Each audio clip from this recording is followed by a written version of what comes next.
Unpopular opinion, school ratings in Orange County, they don't mean what you think they mean. And honestly, if you're skipping your dream house because of a number on a website, we need to talk. Hi, I'm Kelly Martinez, realtor here in Orange County and mom of 2 school-age girls. I lived this dilemma myself. I've cried over it, I stressed over it, and now I've seen it play out over and over with my clients. So let's unpack this together. When my oldest was about to turn 5, we were living in San Diego. We thought we had like another year of daycare, but also daycare was costing us a small fortune. Her dad was training, I was working, and suddenly we discovered something called TK.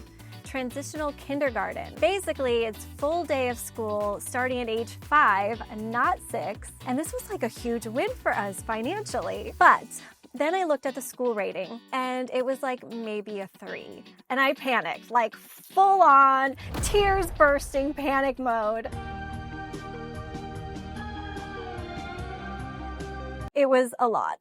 Was this really the best for my daughter, was my thought. And yes, it was a lower income area that we were living in, but did that affect the score? Absolutely. Hello, we live in California, one of the most expensive places in the country. At this point, what does low income even mean?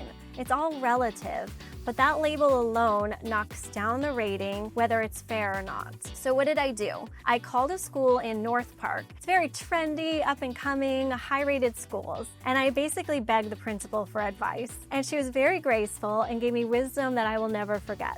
She said, take that rating out of your equation. Go visit the school, meet the principal, walk the classrooms. Do you feel safe? Do you feel good energy? Some of the best teachers are at lower rated schools. That's what she said. So I went, and what happened? My daughter ran straight to the playground with absolutely zero fear. She loved it. The principal, she knew every single kid by name. Every morning she was out there greeting parents and kids at the drop-off line. And by the way, that low rating, one big reason was that it was a brand new Spanish immersion program, meaning half the kids were learning English, half were learning Spanish. Scores lagged because the program was new, but that didn't mean it wasn't a fantastic school. And here's a kicker. When we moved again, same story. Charleston, South Carolina, the school rating looked low. But once again, amazing teachers, safe environment, kids thriving. Then later, we moved to Santa Clara, California. Very expensive area, a tech hub, multi-million-dollar homes, and guess what? The school rating was still low. And again, we toured, met the staff, felt great about it, and my kids did great as well. Fast forward to Orange County, California, home prices had doubled in the last 5 years. You would think you'd be guaranteed a perfect school, right?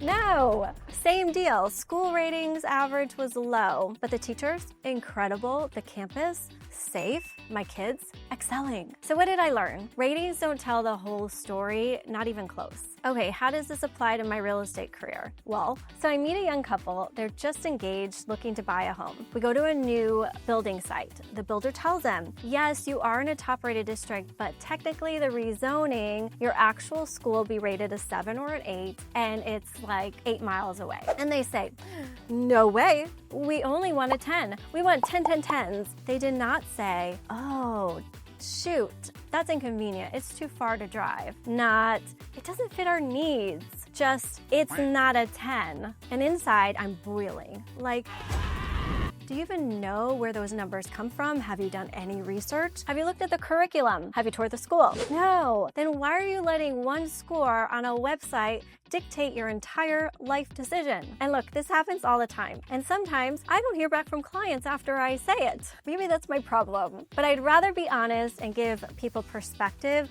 than just nod and let them miss out on a home that they'd absolutely love.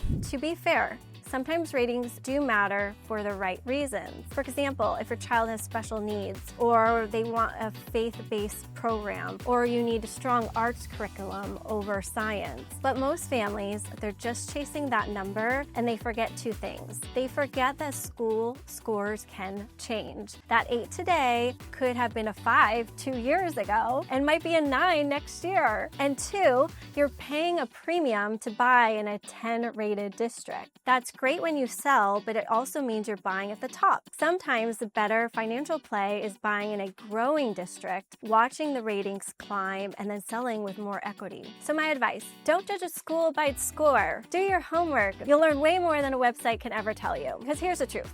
It's the year of Yelp. It's the year of Yelp. Everyone's relying on what strangers say online instead of doing their own research. And that's my moral of this story. Don't rely on a number, don't rely on a stranger. Be a leader, not a follower like my grandma used to say. Find the right fit for your family. So now I want to hear from you. Would you buy your dream home if the school rating wasn't a 10? God forbid it was an 8? Or would that be a deal breaker? Drop your opinion in the comments and let's get real about this one. And if you want more honest conversations about Orange County living, not just a sales pitch, hit that subscribe button. See you next week.